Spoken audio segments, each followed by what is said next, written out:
ઉત્તરાખંડની જેમ ગુજરાતમાં પણ યુનિફોર્મ સિવિલ કોડ લાગુ કરવા માટે આજે મુખ્યમંત્રી શ્રી દ્વારા એક કમિટીની રચના કરવામાં આવી છે। ત્યારે ગુજરાતમાં 15% આદિવાસી સમાજ વસે છે। 1,45,00,000 જેટલી અહીંની વસ્તી આદિવાસી સમાજની છે, છતાં આ કમિટીમાં એક પણ સભ્ય, એક પણ પ્રતિનિધિ આદિવાસીનો સમાવેશ કરવામાં નથી આવ્યો, જે બતાવે છે કે આ સરકાર આદિવાસી વિરોધીની પોતાની છબી ધરાવે છે।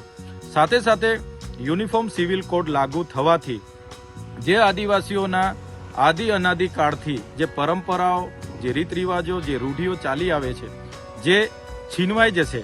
આજે પણ અમારા સમાજમાં કોઈ પણ દીકરા દીકરી પુખ્ત વયના ભાગી જાય છે, સમાજનો પંચ બેહીને એને માન્યતા મળે છે। કોઈ વિધવા કે વિધુરને પુનઃ લગ્નની માન્યતા મળે છે, બહુપત્નીત્વને માન્યતા મળે છે, કોઈનો મન મેળાપ નથી થતો એને છૂટાછેડાની પણ માન્યતા મળે છે, કોઈને દીકરી છે એના ઘર જમાઈ કરીને એને ઉત્તરાધિકારી નક્કી કરવાની પણ માન્યતા અમારા સમાજમાં મળે છે। ત્યારે આ યુસીસી લાગુ થવાથી આ સમગ્ર બાબતો નષ્ટ થઈ જશે। આજે અમને જે મૌલિક અધિકારો મળ્યા છે, સંવિધાનિક અધિકારો મળ્યા છે, જેમ કે આર્ટિકલ 344 હોય, પેસા એક્ટ 1996 હોય, 73 એની વાત હોય, 5મી અનુસૂચિની વાત હોય, કે જે પણ અમને અધિકારો મળ્યા છે, યુસીસી લાગુ થવાથી એ પણ અમારા નષ્ટ થઈ જશે। જળ જંગલ જમીન પરના અમારા અધિકારો, ખનિજો પરના અધિકારો, વન અધિકાર અધિનિયમ 2006ના અધિકારો પણ આ યુસીસી લાગુ થવાથી અમારા નષ્ટ થઈ જવાના છે। ત્યારે અમે ગુજરાત સરકારને કહેવા માંગીએ છીએ, યુસીસી માંથી આદિવાસી સમાજને બાદ રાખવામાં આવે એવી અમારી સ્પષ્ટ માંગણી છે।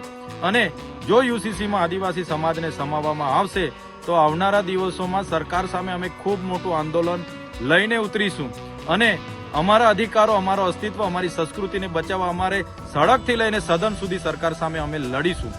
અમે સરકારને સ્પષ્ટ કહેવા માંગીએ છીએ, અમે આદિ અનાદિ કાળથી વસનારા અમે મૂળ માલિકો છે।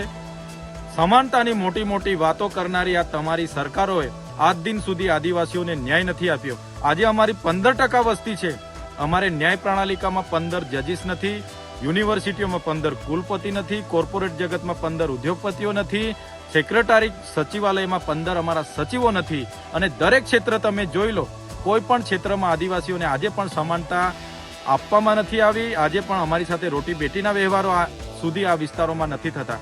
ત્યારે કયા સમાનતાની વાતો કરવામાં આવે છે? એટલે અમે યુનિફોર્મ સિવિલ કોડનો સખત વિરોધ કરીએ છીએ। આવનારા દિવસોમાં ગુજરાતનો તમામ આદિવાસી સમુદાય રોડ પર પણ ઉતરશે અને વિધાનસભાનો પણ ઘેરાવો કરશે।